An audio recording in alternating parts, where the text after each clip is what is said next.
Las últimas informaciones, los hechos más destacados, el pensamiento y la opinión de los protagonistas. Opinión y noticia, el periodismo para todos, es posible con la independencia y ética del comunicador.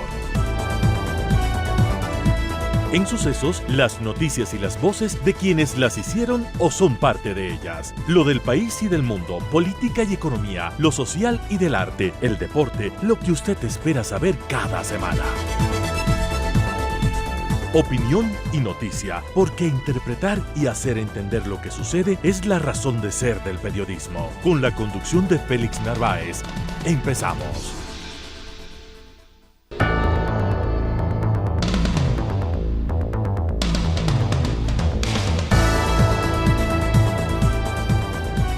Al inicio del presente programa, un cordial saludo a todos nuestros amables oyentes, a todos los televidentes, al público que nos dispensa con su atención. Recuerde que somos Radio Sucesos, en Quito nos escuchan en el 101.7 FM y desde cualquier parte del mundo en el www.radiosucesosfm. En el Facebook Radio Sucesos Ecuador, también estamos en Instagram, en el Sistema X, en el WhatsApp y en el YouTube. Y también un saludo muy cordial a nuestro fraterno, el canal 24/7 en la ciudad de Guayaquil, donde también recogen esta señal, estos contenidos. Muchísimas gracias por su sintonía para una propuesta que hoy aborda los temas, como siempre, de fondo que preocupan al país. Las reformas penales, ojo, estarían en riesgo por una maniobra política. Nos va a acompañar el doctor Andrés Castillo. El país rumbo a un referéndum millonario, y es un asunto que en materia de preguntas bien se pudo resolver en la Asamblea. Nos acompañará el doctor Medardo Leas, y también la denunciante, la doctora Mónica Jaramillo, pide la cabeza del alcalde de Quito, ya en forma, digamos, normal, formal, una denuncia muy grave ante el contencioso electoral. Y también le estaremos pasando revista al Metro de Quito con la presencia de su gerente, el economista Víctor Hugo Villacrés. Con esto y más, bienvenidos a la presente entrega. Las noticias han impactado en el país, en el mundo y en la ciudad. Sus protagonistas están en Sucesos para responder preguntas del periodismo profesional. Que el público saque sus propias conclusiones.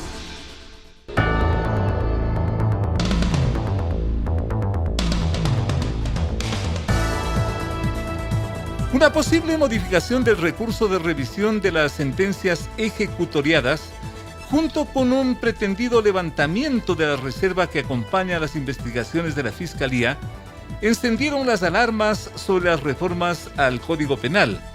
El Pleno de la Asamblea suspendió su sesión y las reformas penales anunciadas para endurecer las sanciones a los delincuentes y al crimen organizado quedaron prácticamente colgadas hasta una próxima sesión.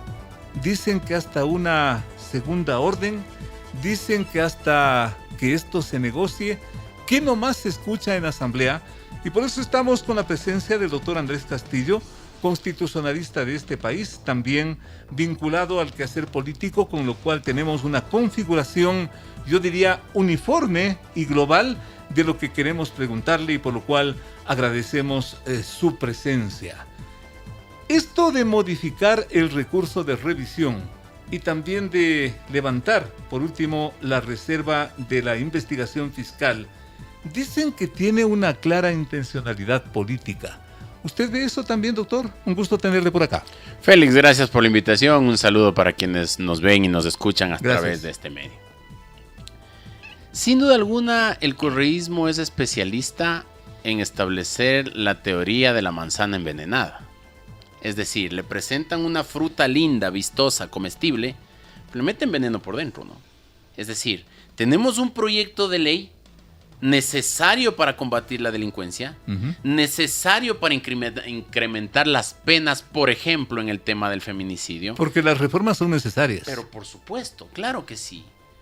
Hay incremento de penas, muchos dicen que no se saca nada con incrementar las penas, que no sirve de nada incrementar las penas, que de gana están haciendo. Bueno, en este país, para salir de los problemas que tenemos, Félix, no necesitamos dar un solo paso, necesitamos dar una serie de pasos que nos permitan llegar al objetivo final, que es alcanzar la seguridad en el país. Así es. Pero se está perdiendo la oportunidad de llevar adelante este tipo de procesos y este tipo de mejoras, porque el correísmo se le ocurrió meter algunas trampitas por ahí para beneficiar a sus líderes que están siendo perseguidos. O sea que las reformas están en riesgo. Yo pensaría que sí, eso sería ¿Todas las lamentable. reformas? El tema está en que en la asamblea hay dos formas de votación. Claro. O se vota en bloque o se vota por artículos. ¿Ya? ¿No es cierto? Si es que se vota todo, ahí está la manzana envenenada, pues. Es decir, la fruta y el veneno adentro. Si es que se decide votar por bloques, es decir, por grupos de artículos que se crean prudentes votar. ¿Qué sería lo que hay que votar? ¿Qué es lo idóneo? ¿Ya? Es lo ideal. ¿Ya? Porque hay cosas que no sirven ahí. Por un lado, por ejemplo, tenemos algo de lo que nadie habla y que a mí me llama muchísimo la atención porque soy padre de familia.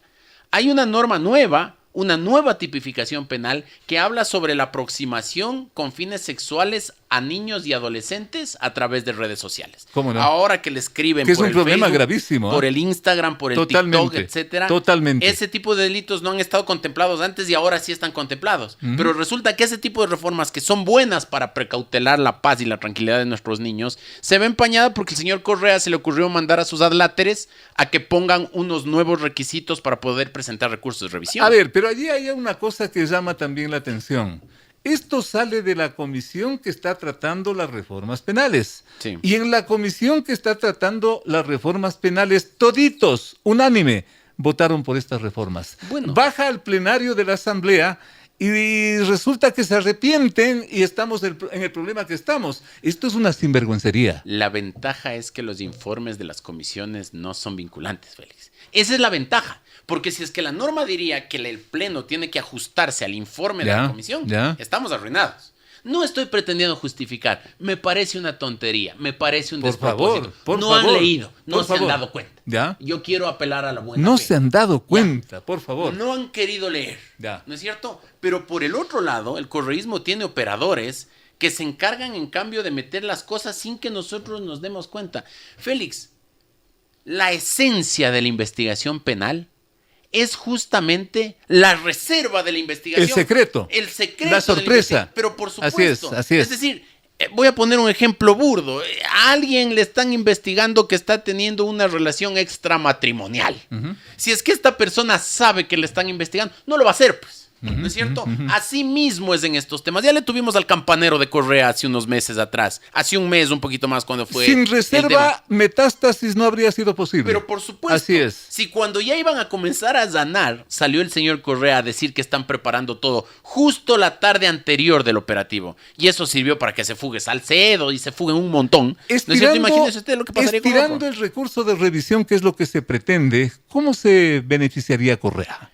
Cuando usted incrementa causales para el recurso de revisión, permite que hayan otros temas que se puedan tocar para que las sentencias ejecutoriadas puedan ser revisadas y puedan ser echadas abajo. Dicho en otras palabras, a ver, doctor. ¿Qué es lo que dice el Porque también correísmo? se menciona el tema de la Comisión Interamericana de Derechos Humanos, a la cual tanto criticó Correa. Sí, y no solo que la criticó, sino que años después de haberla criticado, puso en la Corte Interamericana de Derechos Humanos a lacayo aquel que conocíamos como Patricio Pazmiño, pues que fue presidente de la Corte Constitucional del Ecuador y después fue magistrado de la Corte Interamericana de Derechos Humanos. Gran amigo de Correa. Pero hasta del boli, creo. Por favor. Entonces, cuando nosotros decimos que la Corte Interamericana tiene que revisar los procesos, queda absolutamente desvirtuado todo el principio del ordenamiento jurídico y de la jerarquía. Se está creando otra instancia de juzgamiento externa a la justicia ecuatoriana. Y adicionalmente la Corte Interamericana procura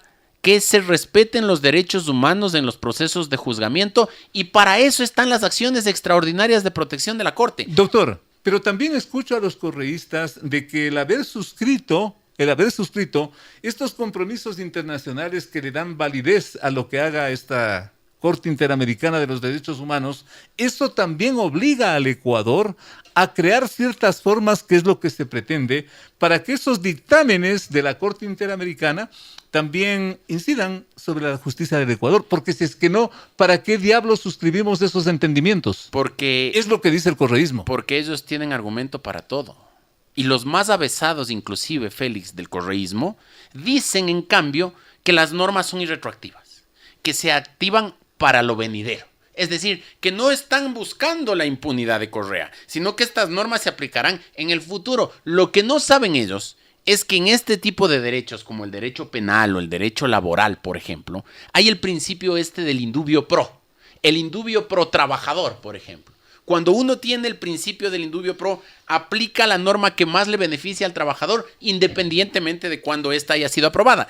En materia penal, lo propio. Es decir, si es que hay una norma que más le beneficia al reo, es decir, al reo de Correa o al reo de Glass, entonces esta gente va a presentar ante la Corte el nuevo requisito que han planteado a través de las reformas del Código Orgánico Integral Penal para poder ser revisadas sus sentencias y poder quedar absolutamente libre de pecado. Este término que es que en esto sorprenden todos los días los señores políticos, y este término del doble conforme que yo escucho como gran novedad. Dentro del derecho procesal y dentro del derecho constitucional, Félix, existe el derecho a la doble instancia, a que se pueda conocer por otra autoridad una resolución de una de menor grado. Aquí quieren mezclar el derecho a la recurrencia, que se llama, con esto del doble conforme, es decir, que hayan otros, ¿no?, que reciban. Sí, ¿ya? Pero claro, ellos como fueron los grandes arquitectos de esta Constitución, como fueron los que desde España, desde la Secretaría Jurídica de la Presidencia, el señor Mera, etcétera, hicieron la ley y al mismo tiempo tenían un manual de trampas. Y se concentraron en Montecristi, ¿no? Pero por supuesto. Entonces, claro, ellos conocen el tejimaneje de la norma. ¿Ya? Pero volviendo a cómo comenzamos esta entrevista, Félix, es lamentable que el correísmo siga ratificando que son el roldosismo del siglo XXI. Esta gente lo que busca es la impunidad de sus líderes. Ellos no les interesan las mujeres asesinadas para subir las penas del femicidio.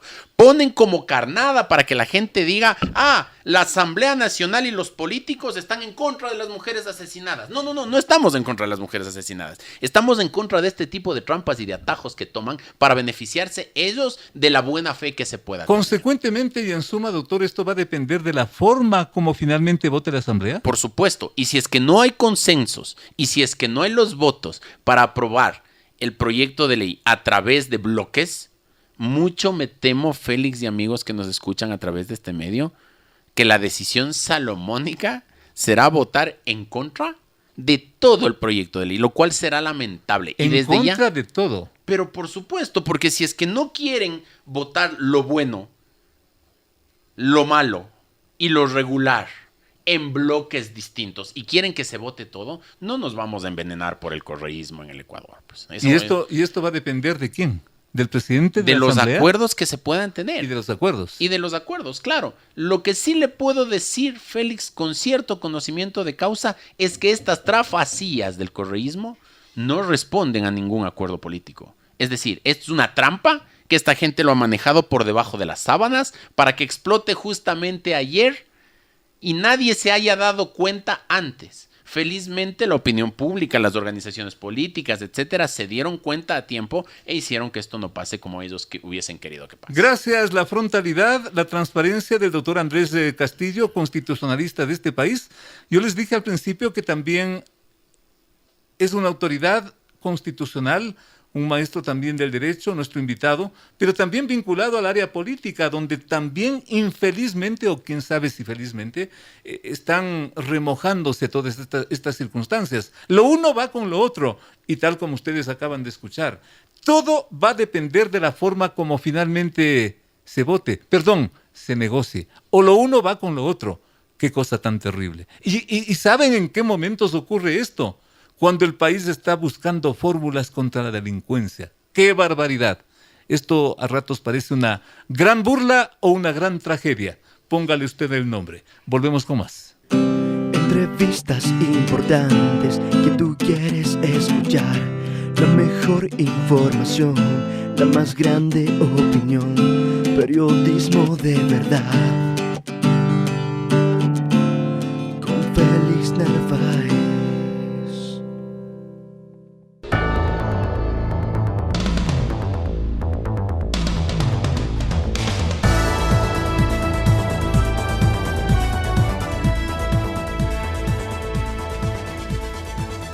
Con 6 preguntas que no modifican la Constitución y 4 del referéndum, el Ecuador se apresta a volver a las urnas el próximo 21 de abril, fecha escogida por el Consejo Nacional Electoral, que además ha creado un presupuesto general de $60 millones que costaría este proceso. Mientras la presidenta del CNE, la señora Diana Tamaín, realiza una gira por el mundo, por Estados Unidos y por el Asia, para desde allá prácticamente manejar en forma telemática las sesiones del Consejo Nacional Electoral y hacer lo que está en marcha, lo que está en camino. Contacto con el doctor Medardo Oleas, ex vicepresidente del Tribunal Supremo Electoral, una autoridad en materia electoral, para preguntarle, una vez que el país se aboca a todo este proceso de consulta popular y de referéndum, ¿qué seguridad nos da toda esta organización en los términos que son de dominio público? Doctor Oleas, bienvenido, lo escuchamos. Félix, siempre es bueno consultar a la ciudadanía sobre aspectos fundamentales, aspectos que no se destraban. Pero es un absurdo que la mayoría de preguntas, las 6 que son de consulta, tengamos que irnos a nosotros a este proceso porque no funciona la Asamblea Nacional, porque no quiere actuar adecuadamente. Es más, vemos los escándalos cuando un grupo de asambleístas lo que buscan es simplemente favorecer a su líder y no encargarse de dictar normas de aplicación general como son las que requiere, por ejemplo, en la materia penal. Y también que vayamos nosotros a un referéndum para destrabar un derecho al trabajo que tienen los ecuatorianos, como es el trabajo por horas o plazo fijo, porque simplemente un sector no quiere entender de que hay 400,000 ecuatorianos que tienen trabajo fijo y 8 millones de desocupados para los cuales cualquier trabajo es bueno. Entonces lo que no está bien es que lo maneje este proceso un organismo descalificado, con una presidenta que ni siquiera tiene la prudencia para irse con su dinero de paseo, sino con el dinero de los ecuatorianos. Y de que naturalmente frente a lo que es un proceso político en marcha, como son las elecciones del 2025, se haya presentado esta consulta que muchos califican que tiene un tinte político, es decir, posesionar al proponente para irse con mayor fuerza a la reelección en las elecciones que están prácticamente en curso. Pero los ecuatorianos no tendremos otra alternativa que acudir a votar por las 11 preguntas que hay, porque también se incorpora una que quedó pendiente de la época de Lazo, 4 del referéndum que se refiere a enmiendas constitucionales, lo que tiene que ver con el hecho de someternos a la jurisdicción extranjera en caso de conflictos, como tiene que ver con la extradición, como tiene que ver con lo que le dije, las reformas a las enmiendas en materia laboral. Entonces, como ya son cosas que conocemos, va a ser muy fácil que el ciudadano dé su opinión. Claro. Como que las preguntas difícilmente van a ser negadas. Todas o la mayoría, van a recibir el visto bueno de la comunidad, de los electores, de los votantes, como que la respuesta va a ser positiva, con lo cual, ¿qué gana el país, doctor Medardo Oleas? A ver, pierde, porque invertir 60 millones para cosas que se podían haber hecho en la Asamblea Nacional. No creo que sea adecuado gastar en una crisis en un país donde no hay ni siquiera recursos para pagar los sueldos. Pero ya está convocada, eso dicen que es un ofrecimiento de campaña y vamos. Pero lo que nosotros estamos es reflexionar a futuro. ¿Qué es lo que vamos a hacer? Porque muchas de las preguntas no son de aplicación inmediata. Tienen que volver a la famosa asamblea que está con gente descalificada desde la época anterior. Entonces, los ciudadanos lo que tenemos es que pensar, qué hacer a futuro, porque no podemos nosotros dejarnos movilizar por una clase política que repudia a la sociedad, que no se siente identificada a la sociedad. Y eso habrá que pensarlo después de la consulta para ver si podemos hacer un plan de trabajo mínimo como sociedad para salir adelante, porque si no los conflictos se siguen retrasando, se siguen relegando y el país no ve una línea, una conducta que nos permita salir de la crisis que estamos viviendo ahora. Doctor Medardo Leas, muchísimas gracias. Queríamos escuchar una primera reacción suya frente a esta decisión que le pone al país nuevamente ante las urnas. Doctor Oleas, muchísimas gracias. Un gusto escucharle. Gracias por su apoyo, su apertura. Muy amable. Un gusto. Gracias al doctor Medardo Oleas, ex vicepresidente del Tribunal Supremo Electoral. Una autoridad en esta materia por su conocimiento, por su calidad inclusive de abogado, y por ese criterio que yo creo que comparten muchos ecuatorianos, y si no lo comparten, creo que es deber de la prensa, deber del periodismo, hacer notar al público, a la gente, ¿qué cosa? La mayoría de preguntas, como dice el doctor Medardo Oleas, bien pudieron ser resueltas en la Asamblea Nacional. Porque caso contrario, ¿para qué los entendimientos? ¿Para qué los acuerdos políticos? Eso también se llama gobernabilidad. Por último, para ahorrarle inclusive estos 60 millones de dólares que no le explica hasta hoy el Consejo Nacional Electoral al detalle, en qué se va a invertir tanta plata, con un agravante. La consulta popular que hizo el presidente Lasso costó 20 millones, hace pocos meses. Hoy, corridos pocos meses, resulta que ese mismo tipo de consulta cuesta 60 millones. ¿A dónde van esos 40 millones? Y si es que nos ponemos a hilar más fino, escuchando a la consejera Nájera, la crítica tenaz, frontal, que hace al movimiento interno del CNE, es un asunto preocupante, es un asunto alarmante. ¿Qué dice la consejera Nájera? Que todo esto se hace entre 4 paredes y entre 4 personas que son las que hacen y deshacen en el Consejo Nacional Electoral. Y menciona a la señora Tamaín que desde hace varios días primero se fue de gira a los Estados Unidos y después al Asia, después a lo más lejano del Asia, donde dice que va a difundir el voto de los ecuatorianos en el exterior. Madre mía. ¿Cuántos ecuatorianos habrán allá? Y con otro agravante en ese contexto de, yo diría, irregular procedimiento, con otro agravante. Maneja las sesiones del Consejo Nacional Electoral en forma telemática. Sí, señora Tamaín. Sí, cierto es que ha crecido la tecnología, que la tecnología es una maravilla, que estamos en el Polo Norte y me conecto con Quito y no hay ningún problema. Pero esa es la forma de conducir un proceso tan delicado, tan complejo como el que le está poniendo al país, esto de consulta popular y referéndum para el 21 de abril. Usted maneja desde allá y las cosas que pasan por acá y sigue viajando con otro agravante que es también sintomático. La presidenta del Consejo Nacional Electoral, ¿saben ustedes con quién viaja?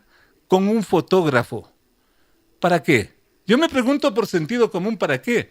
Por último, lleve un asesor, un abogado, si es que va a difundir el voto telemático. Lleva un fotógrafo para hacerse tomar fotos, seguramente, y ya vamos a tener acá, como saben, enviar los grupos, los llamados equipos de prensa, cualquier cantidad de material gráfico. ¿Para qué? Para mejorar y para, dicen ellos, para refrescar la imagen, en este caso de la presidenta del Consejo Nacional Electoral. Y en el fondo mismo de todo esto, 60 millones en las penurias de este pobre país, me parece una grosería. Volvemos con más. De 8 a 9, con el periodista Félix Narváez, otro aporte de Radio Sucesos a la opinión libre y enterada del oyente.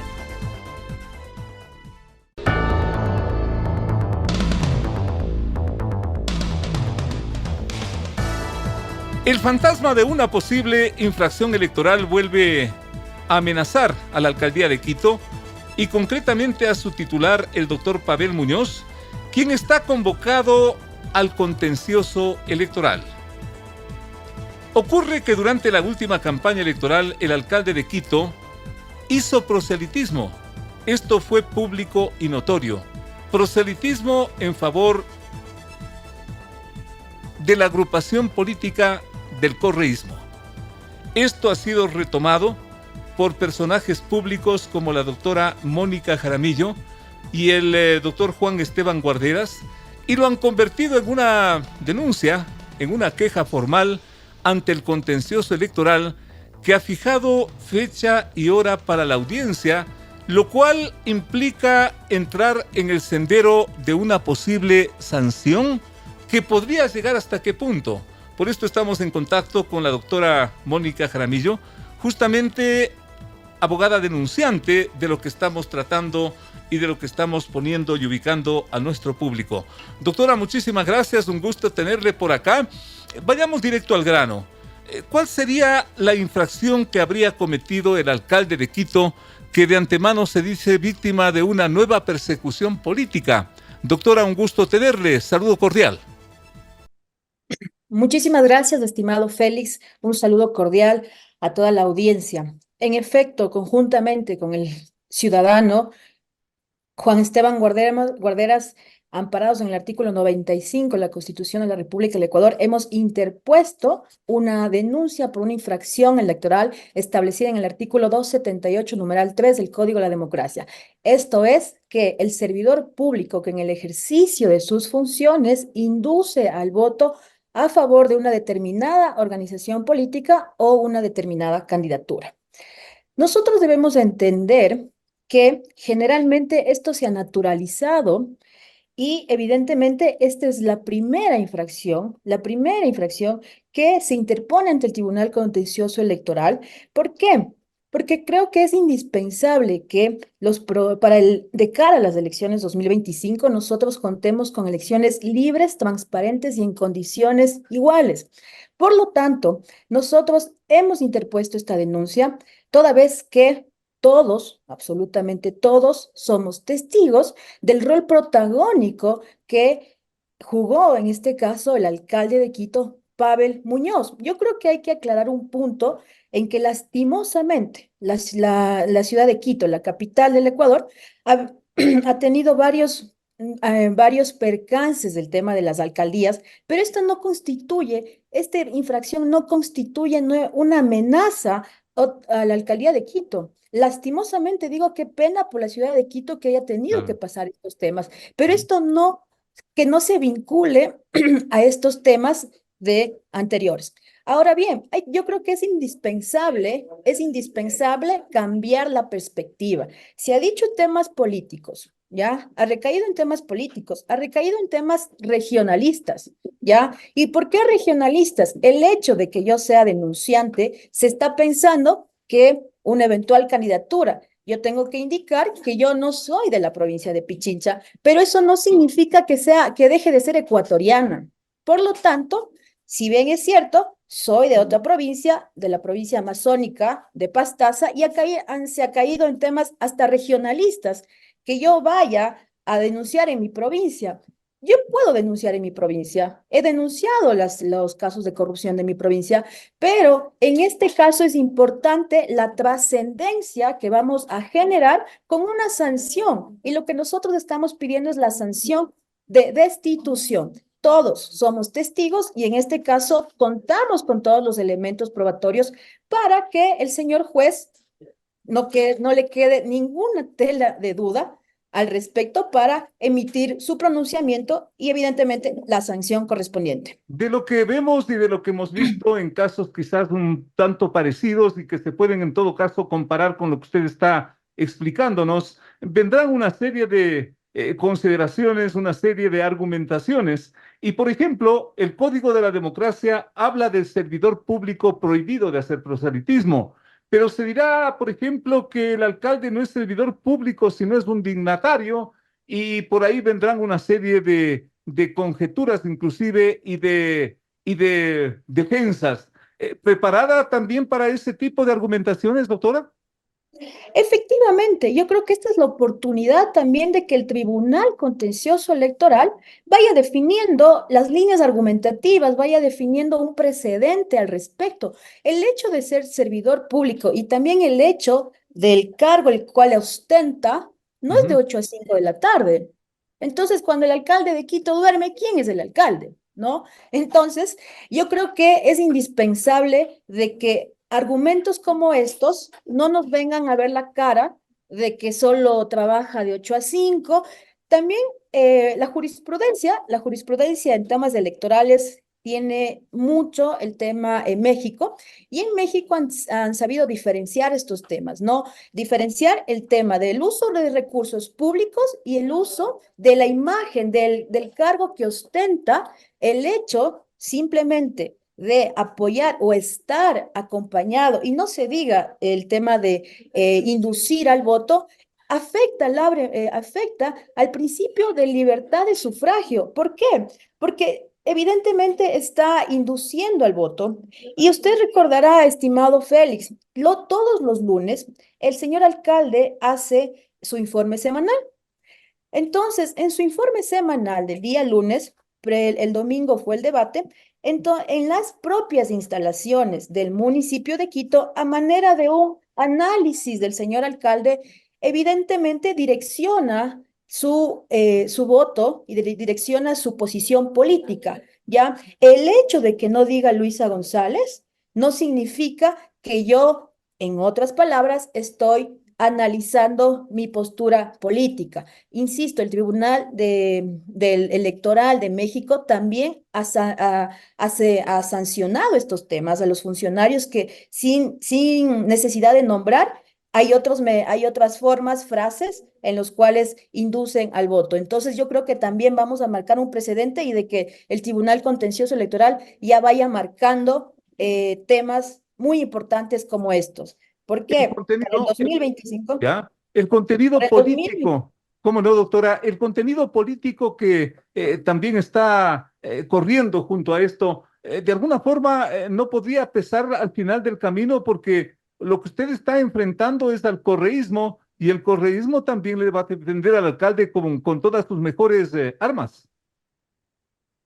Bueno, yo básicamente no me estoy enfrentando, digámoslo así, al correísmo. Lo que nosotros queremos con este accionar es fortalecer la democracia, fortalecer el tema de que los ciudadanos no estemos acostumbrados o a naturalizar estas acciones. Las autoridades son autoridades, ¿ya? Y por eso esto vamos a generar un precedente. ¿Por qué? De cara a las elecciones 2025, ningún prefecto va a apoyar a sus candidatos a la asamblea, y van a tener a sus asambleístas. Por ejemplo, en Pastaza, el prefecto tiene puesto a su asambleísta.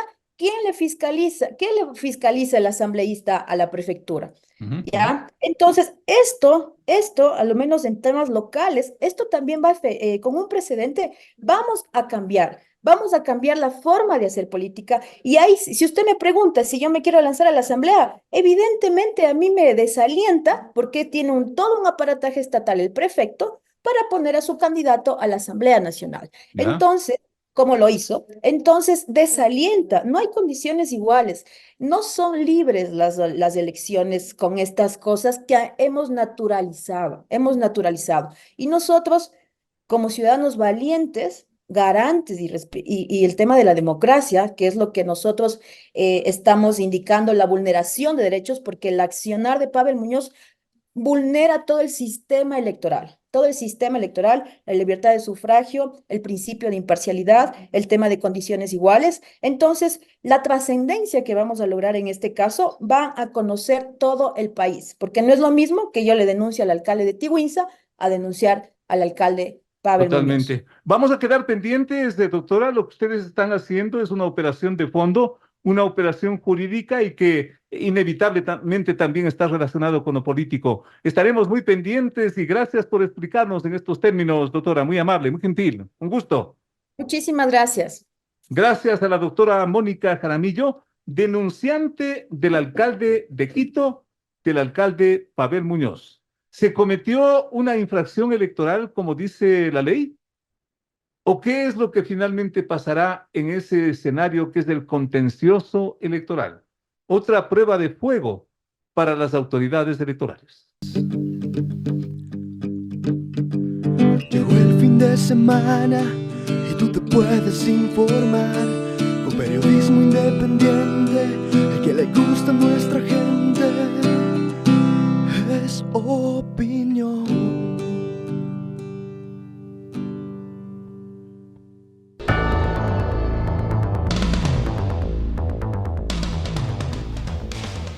Con más de 8 millones de viajes en 2 meses de operación, el Metro de Transporte Subterráneo de Quito plantea más de una inquietud. Más de la mitad de los pasajeros que ocupan este servicio prefieren el boletaje y no acuden al sistema tecnológico, por ejemplo. Unos 400.000 pasajeros, de otro lado, se movilizan a diario en el metro. El promedio de usuarios vive en Quito y son empleados privados. Las estaciones Quitumbe, Universidad Central y Niaquito son las más concurridas. En fin, una serie de elementos que es necesario analizar en estos camino a los 3 meses de operación del metro, y qué mejor hacerlo que con el señor economista Víctor Hugo Villacrés, justamente gerente de todo este operativo, de toda esta operación, de todo este gran proyecto de la capital. Le agradecemos por su presencia aquí en Sucesos para empezar por lo que hemos mencionado. Con estos elementos, con estos datos que son publicaciones de prensa, que son versiones inclusive oficiales, ¿qué hay que mejorar en el metro para que sea mejor? Valga la redundancia. Bienvenido, economista. ¿Qué tal, Félix? Un saludo para todos.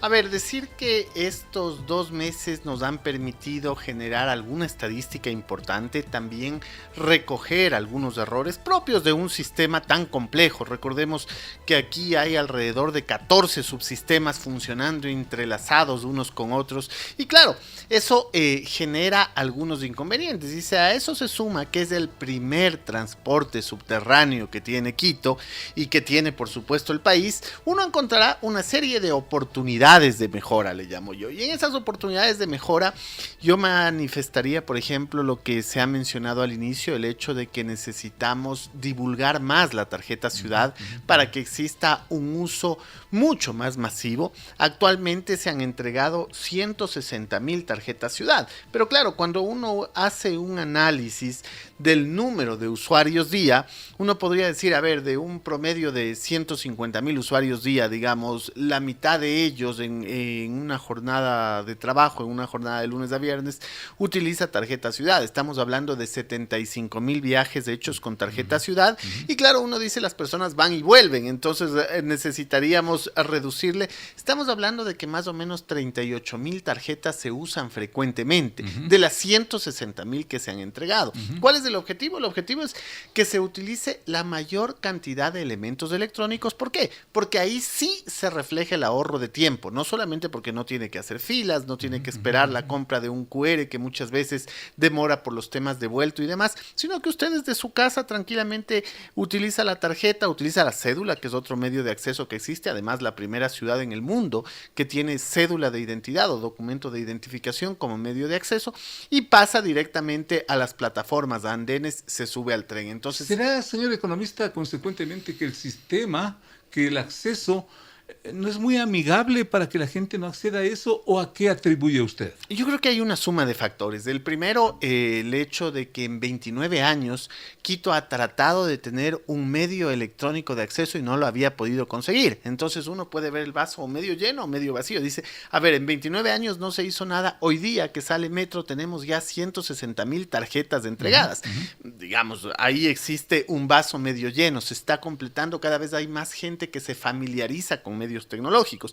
Segundo, que claro, nuestros usuarios están en todos los rangos etarios y hay mucha gente que está mucho más dispuesta a utilizar un mecanismo electrónico, y otra gente que todavía tiene un margen de recelo, digamos, con respecto a lo que podría ser el uso de medios electrónicos y sobre todo la seguridad que puede tener su dinero. Entonces ahí yo creo que hay otro aspecto. Y un tercer aspecto también creo yo tiene que ver con temas que se han corregido en estos 2 meses, que por ejemplo es el acceso. Actualmente estamos ya de lunes a viernes de 8 de la mañana a 20 horas entregando en cualquier momento la tarjeta ciudad. Cuando iniciamos en el mes de diciembre, habían horarios específicos, temas restringidos, la gente decía, no, a mí no me sirve porque a esa hora yo estoy trabajando. Bueno, poco a poco nos adaptamos a la necesidad del usuario y ahora está de lunes a viernes de 8 de la mañana a 20 horas. Entonces en cualquier momento la gente puede acceder y en lugar de comprar un ticket físico, decir, no, yo quiero la tarjeta con una recarga mínima, que es lo que requiere. Recordemos que la tarjeta no tiene costos y una recarga mínima de $3. Y yo diría un cuarto aspecto, que a mí me parece importante mencionar porque hay que saber reconocer los errores, que ha tenido ciertos fallos del sistema, ciertas intermitencias, a veces en un validador no está funcionando, pero en otro sí funciona, o ha habido problemas, por ejemplo, de registros de tarifas, es decir, hay alguien con tarifa de tercera edad, que es una tarifa diferente a la tarifa regular, y sin embargo se le ha estado cobrando de manera regular y ha tenido que acercarse a hacer la corrección en nuestros puestos de atención al cliente. Tenemos 3 puestos de atención al cliente o al viajero, uno ubicado en Labrador, otro en San Francisco y otro en Quitumbe. ¿Cuál es la buena noticia dentro de lo malo? Que si ha existido un error en tarifa, por ejemplo, automáticamente el sistema recalcula desde el primer día. No es que usted ya pasó con la tarifa de 45 centavos todo el tiempo, sino que si usted es una persona que tenía acceso a tarifa preferencial, el momento que se acerca le hace un recálculo el sistema y dice, a ver, el señor o la señora hizo 20 viajes pagando 45 centavos y en realidad tenía que pagar 22 y le acredita saldo a su cuenta. Entonces, ese dinero no se ha perdido y tampoco es un dinero que el metro lo ha tomado, más allá de que puede haber un error muchas veces en digitación del número de cédula, otras veces en el contacto que hay que hacer con el sistema de DINARDAP, de registro de datos públicos, para ver si se trata de personas con discapacidad o ver si se trata también el registro civil de adultos mayores. Entonces, hay una serie de aspectos que se están corrigiendo en el camino, propio de un sistema, como yo le digo, tan complejo, pero que de todos modos yo diría que la valoración del sistema integrado de recaudo para nosotros ahora es buena. Si tendría que poner una calificación de 1 a 10, le pondría una calificación de 7. Cosas por mejorar, pero digamos que estamos por sobre lo que han podido hacer. Solo como anécdota le cuento, Metro de Lima abrió su línea 2. En 24 horas tuvo que suspender la tarjeta abierta que tenía. ¿Por qué? Porque no pudieron administrarla, manejarla, y nos llamaron y nos dijeron, Quito, ¿cómo ustedes sí lo están logrando? Qué bueno. Entonces, creo que ahí uno puede ver las dos dimensiones de lo que ocurre. Sí, tenemos errores propios de un sistema que se estabilizará, creo yo, en los primeros 90 días, es decir, vamos camino a eso que es la estabilización que todos queremos. Estabilización. Exacto, pero de todos modos tenemos el logro que tal vez en otras ciudades, Bogotá lleva 40 años planificando metro, no tiene, Lima intentó una línea 2 con una tarjeta abierta, no lo pudo lograr, entonces digamos que ahí hacemos un balance justo de lo que ocurre. Podemos mencionar otras singularidades, si es que cabe el término, de estos días de operación, pero vayamos también a esto que de alguna forma usted mismo en algún rato lo citó como quizás inclusive un reto, y no solo un reto, sino parte de todo este engranaje operativo del metro. ¿Qué mismo pasa con los buses alimentadores? Mire, Félix, son varios temas que van ocurriendo a la par o que ocurren a la par y nos invitan a soñar en un Quito diferente. Lo primero, esto que hemos hablado del cambio de la ciudad análoga a la ciudad digital en términos de medios de pago de transporte público. Después, cómo ya en superficie se está produciendo un trabajo. El último acabamos de ver en esta semana, la inauguración de la estación que queda en el Parque El Arbolito, la estación de los buses que provienen de Valle de los Chillos y que en general se conectarían con el Bocatúnel que tenemos en el Ejido. Tendrían que cruzar la calle, cruzan la 6 de diciembre y básicamente, digamos, la estación de buses está ubicada en la Tarqui, casi frente a lo que es la Contraloría General del Estado, para la gente que no se Quito, que se puede ubicar, y claro, caminan un poco, pasan la 6 de diciembre y en la mitad del límite del Ejido con la 6 de diciembre está una boca túnel. Entonces la gente entra ya. Nuestros primeros 3 días de evaluación, veamos qué sucede, han tenido un incremento de demanda de pasajeros, de demanda de viajeros. Esto es importante. Nosotros habíamos registrado un promedio de 135,000 viajeros día. Si sumamos diciembre, si sumamos enero y si sumamos esta parte del mes de febrero, y el rango en días típicos terminaba siendo de alrededor de 140,000 viajeros, y claro, de ahí se reduce porque hay algunos días de feriado que terminan en 70,000, en 80,000, o días como los que tuvimos que pasar en el mes de enero, estos de todo el problema de seguridad que se redujo hasta 50,000 viajes.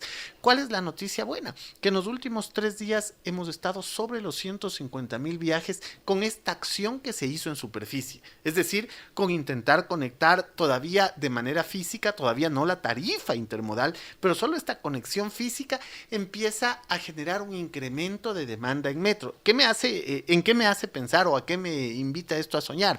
A que allá para el mes de junio, cuando estemos hablando de la doble validación, porque usted necesita ya para tarifa unificada, a medio año usted va a pedir una doble validación. Es decir, que la gente que ingresa ahora con su tarjeta también salga con su tarjeta y ahí se establezca un tiempo de interconexión, un tiempo que le digamos en 10, 15 minutos usted estará listo para subirse en transporte en superficie. La doble validación entendida como el proceso en el que usted ingresa a Metro y recibe una validación de su tarjeta, del medio de pago que utilizó.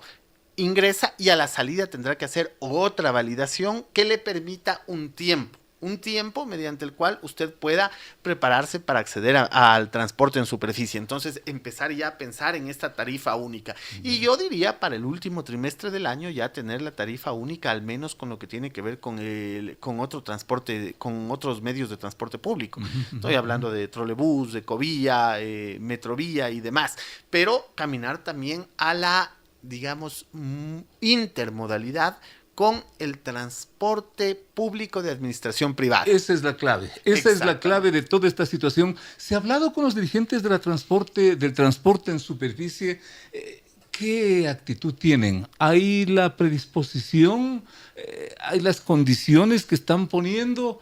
Ese es un punto crítico. Aquí hay dos elementos importantes. Primero, la predisposición del alcalde Pavel Muñoz, y nos ha delegado que generemos estos diálogos, que terminemos abiertos a estas conversaciones.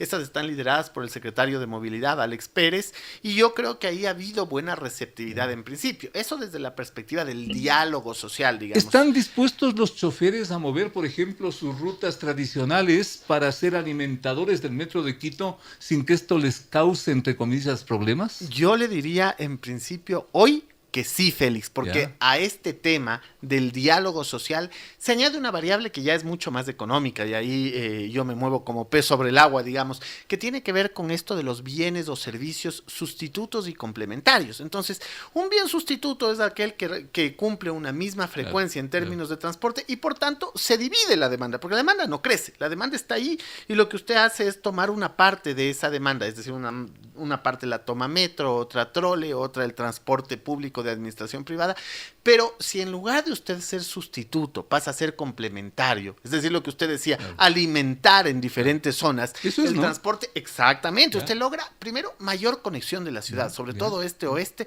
y del otro lado que el metro sea la columna vertebral de la movilidad.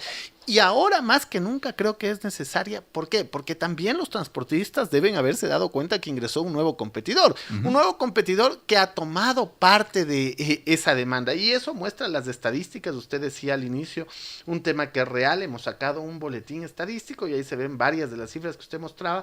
Pero una de esas importante es la encuesta en donde preguntamos ¿qué transporte utilizaba usted antes? El 70% de nuestros 150,000 viajes diarios, el 70% nos dice que antes iba en bus, en trolebús o por la ecovía.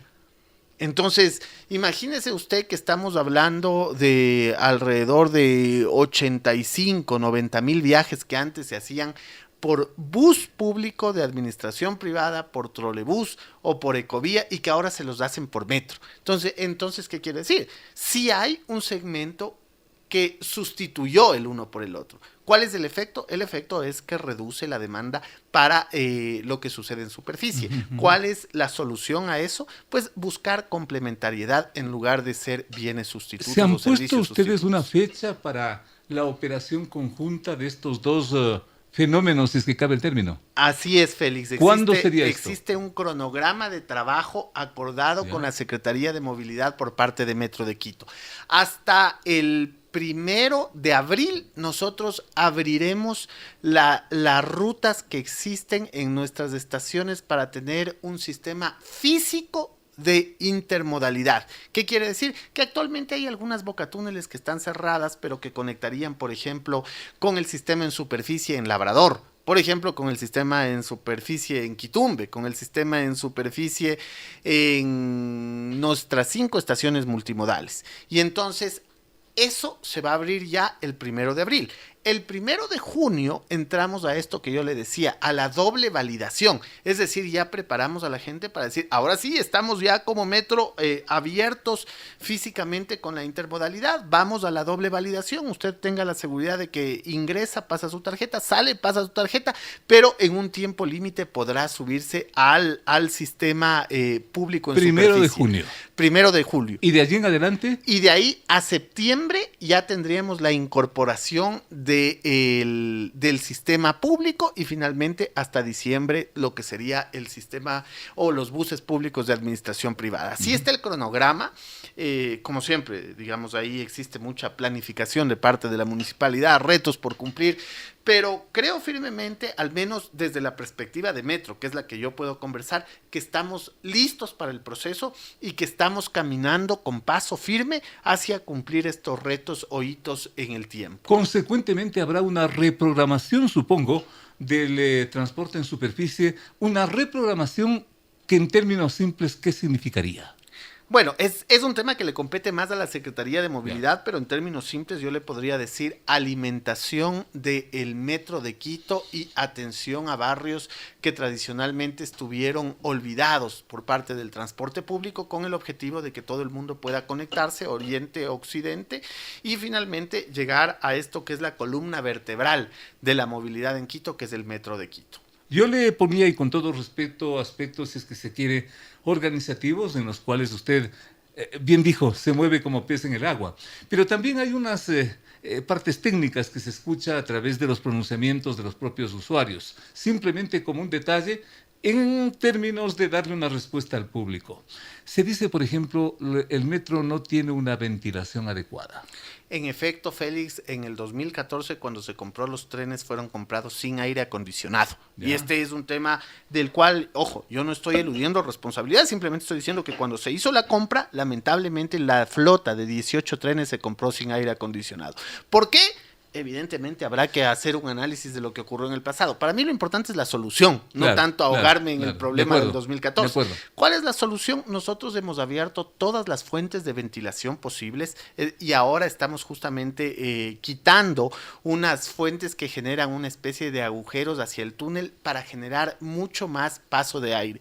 Si esto no llegaría a ser suficiente, está ya en la línea de la planificación municipal y el alcalde así lo ha dispuesto, lo que sería un proceso para contratación de aire acondicionado para cada uno de los trenes. Ahora, claro, se dice fácil, el proceso de contratación pública toma un tiempo y después tendrá que adecuarse tren por tren. No es lo mismo al momento de la fabricación solicitarlo con aire acondicionado que tener que colocar tren por tren en los 18, y además ya no es un proceso que lo hacen en España. Van a venir técnicos y eso tendrá un costo para hacerlo tren por tren, porque uno esperaría, digo yo, al menos a priori, que el tren, digamos, sea revisado en términos de aire acondicionado por los mismos fabricantes, porque no vamos a buscar que de cualquier otro lugar, digamos, coloquialmente, le metan mano al tren para generar aire acondicionado, porque nos podría generar pérdidas de ciertas garantías. Al principio, el señor economista Víctor Hugo Villacrés ya se puso una calificación respecto a un segmento. Globalizando todo lo que nos ha contado, póngase una calificación. Le voy a dar 2. La ciudadanía en la encuesta nos pone 9,3 sobre 10 en el servicio total. 9,3 sobre 10. Yo suelo ser mucho más exigente con la gente que trabaja en metro. Yo me pondría como calificación 8 sobre 10. Yo creo que, por ejemplo, evidentemente la ciudad pudo sentir que han existido 2 paros del sistema. Uno el viernes anterior, antes de salir a feriado, entre las 6, las 7, se detuvo el sistema por 1 hora. Y otro antes de eso, cuando nos encontrábamos en emergencia. Estamos valorando cuál es el error del subsistema por el cual se han parado los trenes, porque evidentemente el aspecto bueno es que lo estamos probando, estamos ya funcionando y eso nos permite encontrar que eventualmente podría haber un fallo. Y si existe un fallo, eso tendrá que ser reparado por las garantías que el sistema tiene en el momento de construcción. Pero no son cosas que están ajenas a lo que ocurre en un sistema como estos, pero tampoco son cosas que dejan de preocuparme. Es decir, la preocupación está ahí latente día con día. El proceso de operación trae consigo nuevos retos, más allá de que el operador, en este caso, y hay que recordarle a la gente, es Transdev Metro Medellín. Es decir, nosotros recibimos un servicio, esperamos que ese servicio sea de calidad. Hemos recibido también algunas quejas aisladas por lo pronto, pero a mí sí me invitan a hacer una acción correctiva inmediata e ir caso por caso. Gente que se queja eventualmente de algún maltrato, que no sería la lógica, porque nosotros contratamos en su momento, digamos, como municipio, porque no lo hizo esta alcaldía, lo hizo la alcaldía anterior, pero se contrató a Metro Medellín y a Transdev. ¿Por qué se contrata a Metro Medellín? Porque se supone que son los especialistas en cultura a nivel de América Latina. Entonces, ayer que hemos conversado con Metro Cultura de Metro Medellín, que estuvieron acá los directivos, decíamos, miren, nosotros repetimos lo que el alcalde ha dicho. Como ciudad no queremos ni más ni menos que lo que hacen en Medellín. Claro, digamos, se contrató al Metro de Medellín y Dios sabe por qué se contrató, pero hay que seguir en esa ruta. Pero quienes hemos tenido un poquito la oportunidad de viajar por nuestra profesión, yo también, por ejemplo, veo el Metro de México y es mucho más complejo que el de Medellín. Me parece por una simple visión superficial de la situación. Y en México todo funciona muy bien. Yo le hubiera contratado al Metro de México, por ejemplo, y no al de Medellín, pero ya se contrató y hay que seguir en eso. Economista, muchas gracias. No, muchísimas gracias a usted, Félix. Como usted ve, suelo ser bastante crítico al momento de analizar el trabajo que hacemos, pero yo creo que las quiteñas y los quiteños se merecen lo mejor. Para eso estamos en una ciudad que estoy seguro que va a ser orgullo de todos nosotros más temprano que tarde. Esa calificación de 8/10 que se pone el propio señor economista Víctor Hugo Villacrés hace relación a todo lo que ustedes acaban de escuchar sobre una obra que finalmente está operando, que tardó tanto, que fue tan polémica, inclusive su propia construcción, pero que finalmente es una propuesta novedosa, súper moderna para esta ciudad capital, que le da una nueva visión, y para que ustedes saquen sus propias conclusiones, pues simplemente allí tienen elementos que nos deja nuestro invitado. Hacemos una pausa, volvemos con más.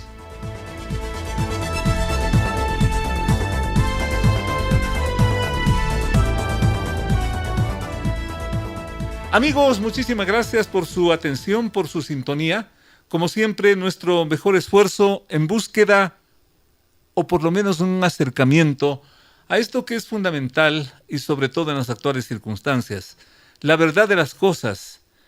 Algunas pueden sonar muy duras, algunas pueden sonar hasta muy crudas, como se dice en algunos análisis y comentarios, que hay que ser un poquito más mesurado. Lo que ustedes han escuchado durante la presente entrega es el abordamiento de la realidad, como tiene que ser dicha, con sus letras, para que ustedes saquen las mejores conclusiones y que no le den sacando, que es lo peor que puede ocurrir en momentos peor como los actuales. Saque usted sus mejores conclusiones, que será un éxito, si es que lo logramos. Dios mediante. Hasta la próxima semana. Las opiniones vertidas en este espacio por la producción y dirección del programa son de exclusiva responsabilidad de sus autores y de quienes intervienen en ellos. Los personajes, los hechos, las noticias, todo tratado con independencia y objetividad. Otro aporte de Radio Sucesos para que usted se forme la mejor opinión. Volveremos el próximo sábado de 8 a 9 con Félix Narváez.